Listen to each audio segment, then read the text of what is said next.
Bomba! Palmeiras pode vender Eduardo Conceição para o City. Verdão segura Alan apesar de proposta de clube europeu. Diretoria do Palmeiras se defende e ataca diretor do Flamengo. Mesmo com a decepção do derby, Paulinho e Vitor Roque parecem finalmente prontos para jogar. Fala família Palmeiras 90 mais, é sobre isso que nós vamos falar no vídeo de hoje. Energia elevada, o jogo contra o Corinthians, nós vamos falar já já dele, temos que pontuar algumas coisas, mas o jogo já passou. A chave tem que virar e o Palmeiras precisa obrigatoriamente buscar uma recuperação. Bom, os titulares do Palmeiras voltaram hoje e fizeram atividades regenerativas no Centro de Recovery e Neurociência do Palmeiras. Aqueles jogadores que não foram a campo, eles iniciaram hoje um trabalho com o Abel em campo reduzido, como é de praxe, né? E aí é óbvio, né? Todos os jogadores foram orientados a respeito da partida contra o Corinthians. Muito foi falado e o Palmeiras fez alguns ajustes e correções de rota que eram necessários, tá? Sobre o jogo, nós vamos falar já já. Eu vou abrir mesa tática, vou conversar e vou dar minha opinião. Mas você já sabe, né? Eu preciso trazer informação referente ao Vitor Roque e o Paulinho, tá? Porque eles são fundamentais no novo estilo de jogo que o Palmeiras vai precisar implementar em partidas contra times retrancados, tá? Vitor Roque e Paulinho, eu sei, esse assunto já tá, eu pelo menos já tô ficando de saco cheio de falar de, mas eu preciso como profissional trazer a informação para a pauta, tá? Ambos os jogadores treinaram em alta intensidade novamente. E aí fica aquele velho cenário. Se eles estão treinando em alta intensidade, se eles estão acompanhando boa parte dos treinamentos com o grupo, por que não jogam? Vamos falar sobre isso já já. Eu tenho muita informação para trazer hoje para conversar. E antes da gente começar a falar do mercado da bola, olha que situação interessante, né? O Palmeiras vai enfrentar o Sporting Cristal agora durante a semana pela Libertadores. Entretanto, não é esse o assunto mais falado do momento. O assunto que está sendo falado do ponto de vista de futebol, tá? Fora de campo a gente tem Luigi, que nós vamos comentar aqui. Temos a situação do Flamengo aí, bizarra. Mas calma, tá? O assunto que tem sido muito falado é o seguinte: o Palmeiras emprestou o Gilberto para o Atlético Paranaense e o Palmeiras enfrenta no final de semana o Atlético, beleza? Para o Gilberto jogar, o Atlético Paranaense teria que pagar uma multa para o Palmeiras e eles optaram por não pagar. Gilberto não joga contra o Palmeiras e aí eu tenho que fazer um meia-culpa aqui, né? Se o jogador não tá conseguindo arrancar suspiros da torcida do Atlético Paranaense, é porque de fato a diretoria tinha razão. E eu fui um dos caras que mais veio aqui criticar e defender o menino. Pelo que eu entendi, né, ao que tudo indica, o garoto ainda não está de fato pronto para o profissional e eu precisava fazer essa meia-culpa e te agradecer por todo o carinho de sempre. A gente tem recebido muito comentário e assim, de verdade, eu tô muito feliz com o resultado do canal. Em breve e em muito breve teremos um novo cenário instalado aqui, vai ficar maravilhoso. Já vou trazer spoiler para você, tá bom? Bora de mercado da bola agora, gente. Atenção, ó. O Arthur, jogador do Grêmio, jogador que eu elogio muito, que acompanho muito o futebol dele e gosto, tá? Pode ficar livre no mercado em breve e clubes teriam que fazer um movimento de 39 milhões de reais para contratar o Arthur. Isso se o Grêmio, que tem a opção na negociação, opção de compra, né, não o fizer, tá? A tendência é que Arthur e Grêmio se acertem, entretanto, é uma informação e nós precisamos trazer para vocês. O Arthur pode acabar ficando livre no mercado para o Palmeiras fazer uma proposta. Palmeiras e Flamengo estão monitorando, o jogador interessa, tá? Mas ao que tudo indica, o coração dele é gremista e a tendência é que ele acabe renovando. Sobre o Alan, atenção, tá? O Palmeiras recebeu uma proposta essa semana pelo Alan, números não foram divulgados, a gente só sabe que é um clube europeu e um clube árabe que estão especulando. E o Palmeiras já negou de bate pronto, então não teve conversa por Alan. O Alan é um dos pontos positivos do jogo contra o Corinthians, quando a gente for analisar eu te explico melhor. Ele fez uma baita partida e a gente precisa pontuar. Cabe ainda no Palmeiras, tem condição ainda de se desenvolver muito, é um garoto, né, é jovem e tem um baita de um futuro, gosto muito do jogador. Sobre o Douglas Luiz, atenção, tá? Uma vez que o Danilo é carta fora do baralho para essa temporada, o Palmeiras pode sim acabar fazendo um investimento pelo Douglas Luiz. O foco agora, além do Nino, que praticamente fechou, né? temos ainda a necessidade de um atacante também. Entretanto, o Palmeiras analisa as opções de mercado. Thiago Almada, Luiz Henrique e Douglas Luiz são 3 jogadores que encaixam nesse Palmeiras como uma luva, tá? O Luiz Henrique, se não for colocado para marcar lateral, né, ele vai com certeza absoluta ser um divisor de águas nessa equipe.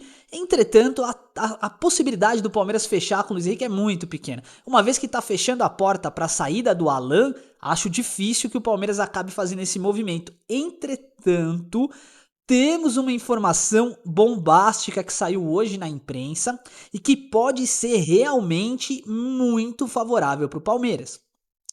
Temendo o caso Estevão, temendo o caso Endrick e temendo o caso Ryan, que recentemente foi pro Bournemouth, né, e tá jogando muita bola por lá, o Manchester City está estudando fazer uma proposta de mais de 240 milhões de reais por Eduardo Conceição. Bomba, importantíssimo, tá? O garoto ainda não tem idade para sair do Palmeiras e aí a negociação seria mais ou menos como rolou com o Endrick, com o Estevão, né? Fecha agora, o garoto sobe pro profissional esse ano ainda, tá? Isso é uma informação, é um fato, ele sobe pro profissional esse ano, provavelmente depois da Sul-Americana Sub-17, lá com a seleção, né? Vai treinar com o profissional e vai ganhar tempo no profissional. Isto posto, o City estaria disposto a fazer um movimento antecipado, acertar a negociação com o Palmeiras e quando o garoto fizer 18 anos ele parte para a Europa direto para o City. O Manchester City estabeleceu um canal de conexão com o Palmeiras muito elevado, tá? Detalhe, o Palmeiras vendeu o Vitor Reis recentemente para eles, mas também já tinha o histórico do Gabriel Jesus. O Vitor Reis saiu por uma bala, né? O Palmeiras ganhou muito dinheiro com o Vitor Reis. E tá se provando na Espanha, né? Vitor Reis hoje é o zagueiro revelação do Girona, tá jogando muita bola e é questão de tempo até assumir a titularidade do Manchester City e da seleção brasileira. Essa é a minha opinião. Menino, né? Muito jovem. A ideia é que eles façam o mesmo com o Eduardo Conceição. Contratem agora, antes que Real Madrid, Barcelona, todo mundo faça a proposta formal.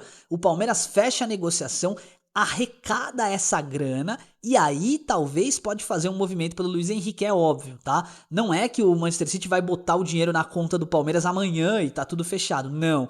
Pagamento em parcelas, mas você já tem aquilo que a gente chama de expectativa de crédito, né, no campo financeiro. Ou seja, você já tem a grana que você sabe que vai receber. E aí você pode se comprometer com a dívida, porque se você vai ganhar 10 e você tem 7 de dívida, faz sentido fazer a negociação se for positiva para o Palmeiras, e é aí que o Luiz Henrique pode entrar. Sobre o Thiago Almada, é um ou outro, tá? Ou Almada ou Luiz Henrique. O Palmeiras entende que o Almada está em baixa na Europa, enquanto o Luiz Henrique está em alta, tá? Almada e Luiz Henrique devem ir para a Copa do Mundo. Só que um detalhe, o Almada, provavelmente o Palmeiras vai conseguir pagar 120 milhões nele, 130 milhões. E aí é só o interesse do jogador, é convencer o jogador com um projeto, colocar na mão dele e falar, você vem para ser meu camisa 10, reticências, né? Vocês já conhecem toda essa história que a gente já fala aqui no canal há muito tempo. E aí você traz o Almada. O Luiz Henrique é mais difícil, os caras querem algo em torno de 200 milhões de reais, um valor, cara, pro Palmeiras hoje, seria mais ou menos a loucura que o Flamengo fez com o Paquetá. E se o cara vem e não dá esse retorno, né? Não sei. Não sei se faz muito sentido. Então, além de tudo isso, o Palmeiras ainda tá trabalhando firme para vender o Eric Belé e o Heitor em breve, tá? O Palmeiras quer 240 milhões no Eric Belé, para mim não vale tudo isso. O Palmeiras vai fechar por 180, mais ou menos 200, que também já é uma baita grana. E o Heitor tá na mira, obviamente, do West Ham e pode acabar saindo em breve também. Dessa forma, o Palmeiras preserva Flaco Lopes, Vitor Roque e Alan, mantém os 3 jogadores no profissional, de repente negocia as crias e consegue a grana que precisa para arrecadar e fechar ali com superávit financeiro. Sua opinião nesse momento nunca foi tão importante como é agora. Faz sentido para o Palmeiras negociar as 3 crias da academia rápido, fazer essa grana e trazer jogadores? Porque a gente ainda nem falou sobre o Gabriel Jesus e precisamos pontuar. Precisamos pontuar, sim, senhor. Faz sentido ou não? Essa estratégia de capitalizar com crias da academia, da formação, é uma estratégia que vai muito bem em clube que não tem dinheiro, clube que não tem lastro. O Palmeiras hoje tem lastro, tem grana. Então eu fico meio receoso de vender de repente uma cria da academia e ter que ir ao mercado para buscar um jogador pelo dobro do preço do que o cara tá valendo, né? Vejam o Danilo. O Palmeiras acabou vendendo o Danilo pro Nottingham Forest e hoje quer repatriar e não consegue, né? Não sei se faz sentido. Sobre o Gabriel Jesus, tá bom, vai, vamos lá. Eu preciso dar o braço a torcer também.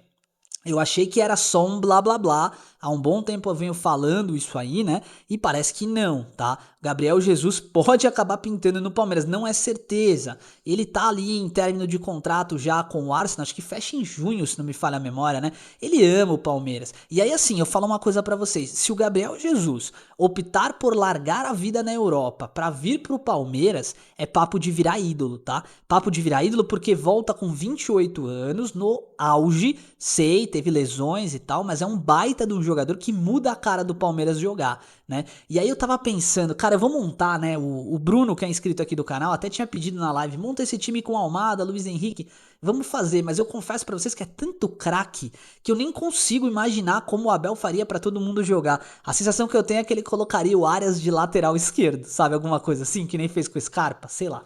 Minha opinião, tá bom? Gente, vamos girar aqui a roda de notícias e vamos falar a respeito de uma possível cortina de fumaça? Será que é isso? O Palmeiras fez uma partida péssima contra o Corinthians, né? Ponto. E aí, o diretor de futebol do Flamengo, que é o José Boto, ele fez o seguinte comentário a respeito da situação entre Flamengo e Fluminense, que foi o outro jogo da rodada, ó. Há muita confusão e ouvi falar muito sobre algo que deveria ser normal. Se há clubes que estamos habituados a ver que são chorões, choram por tudo. São chorões profissionais. Então ele afirmou isso, meio que indiretamente indicando o Palmeiras, né? E aí, o que o Palmeiras acabou fazendo? Soltou um vídeo hoje dizendo que na verdade, a diferença entre tratamento dos clubes na CBF, entre outras coisas, é o que faz o Flamengo estar com esta postura. Só que a Leila, ou melhor, o Palmeiras, né, optou por postar um vídeo nas suas redes sociais mostrando ali a incoerência do que o José Boto está falando com a prática. Mostrou um vídeo com recortes, né, dele falando isso dos chorões, tal, indicando o Palmeiras, né? E posteriormente, quantas vezes ele chorou nos últimos meses aí de arbitragem, de CBF, de tudo. Então, sim, é uma postura incoerente, tá? É bizarra a forma como o Flamengo lida, como a diretoria de futebol do Flamengo lida com as questões envolvendo o Palmeiras. A sensação que a gente tem é que nós estamos lidando com um time amador, sabe? Time de vila. Essa é a sensação que eu tenho. Agora, ponto importante também pra gente marcar aqui. Por que o Palmeiras está trazendo e fazendo todo esse barulho com relação a essa situação? É uma forma de defesa, coisa que faltava muito pro Palmeiras há uns anos atrás? Ou é única e simplesmente a velha e tão famosa cortina de fumaça? Diz um amigo meu que o Brasil vive de manchete, né?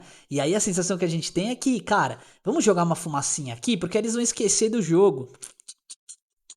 Não podemos esquecer do jogo contra o Corinthians. Foi péssima a atuação do Palmeiras. Péssima, tá? E também apontando aqui a respeito da situação do caso do Luigi, né? Falei no último vídeo, torno a dizer aqui. Se constatada a agressão do profissional do Corinthians, acho que era um segurança, né? Alguém lá da equipe do Corinthians. Este caso é um caso, pra mim, que deve ser levado à delegacia.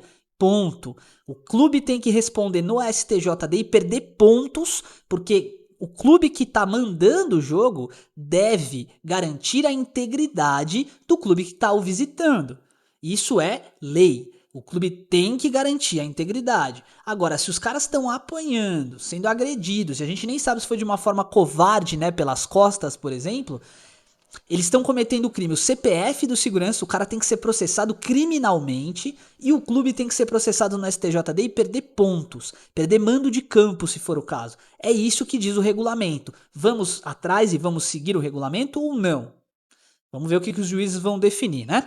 A respeito, então, da partida, gente, na boa. decepcionante, tá? Decepcionante. Eu vou abrir aqui a mesa tática agora pra mostrar pra vocês o que eu esperava do Palmeiras quando o Palmeiras estava com 2 jogadores a mais e depois você me diz se concorda comigo, tá bom? Senhoras e senhores, aqui estamos na nossa mesa tática e o Palmeiras, eu vou montar o Palmeiras como se o jogo tivesse agora. O Palmeiras com 2 jogadores a mais, tá? Precisando marcar gols. O que eu esperava que o Palmeiras fizesse, tá? Então aqui a gente vai sacar quem não podia jogar, né? O Kelvin pra mim teria que ter sido substituído. O Andreas Pereira teria que ter sido um pouquinho mais jogado pra frente, aqui como um camisa 10. Felipe Anderson mais pra direita, flutuando e rodando com o Andreas aqui, né? O Alan na esquerda. E aqui eu tenho uma linha, ó, 1, 2, 3, 4, 5, 6, 7, 8. Então aqui eu ainda tenho mais 2 jogadores para complementar o time, né? Cadê? Ramon Sosa, importante, atacando o espaço aqui junto com o Flaco Lopes. Tá certo? 3, 5, 6, 7, 8, 9. Ainda faltaria mais um jogador aqui que pra mim poderia até, para não ser tão corajoso, né? Colocaria o Evangelista aqui como um meia de ligação. Então eu faço uma linha defensiva com 3 zagueiros, com o Marlon Freitas sendo a sustentação dessa linha. Eu ponho o Evangelista para poder fazer a bola rodar como um meia de ligação. O Andreas tem liberdade total de deslocamento e flutuação, assim como o Felipe Anderson e o Alan. E aí eles vão rodar. Ora o Andreas vem para cá, o Felipe puxa, enfim. Flaco Lopes não é para sair da área, fica aqui, ó. Você vai jogar de 9 mesmo nessa situação. E o Ramon Sosa vai atacar o espaço. Isso aqui que eu tô mostrando pra vocês é um time que foi conduzido, foi montado aqui com coragem. Você tem 2 jogadores a mais, cara. Você não precisa trocar o Marlon Freitas pelo Evangelista, achando que você vai estar dando uma dinâmica diferente. Não vai. Aqui você espaça as linhas defensivas. Ah, mas e se o Corinthians jogar num contra-ataque? Ossos do ofício. A ideia é pressiona os caras lá dentro da área deles o jogo inteiro. Uma hora um zagueiro vai fazer um gol contra, vai perder uma bola, o Palmeiras vai achar um chute a gol. O Palmeiras tinha que fazer alguma coisa. Eu achei de verdade uma postura medonha do Palmeiras, medrosa. O Palmeiras não teve coragem de atacar o Corinthians na casa deles e de vencer o jogo, e por isso não mereceu mesmo a vitória. Eu acho que a sorte acompanha os audazes também, e o Palmeiras precisava ter feito um movimento nesse sentido. Quer ser mais agressivo ainda? Não tem problema. Você poderia ter a opção aqui, por exemplo, do Maurício ainda no lugar do Marlon Freitas, com o Evangelista sendo esse pilar de sustentação.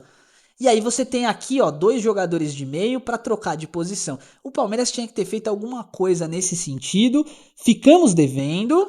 E eu sei, tá? Eu sei que com certeza absoluta o Palmeiras aprendeu a lição.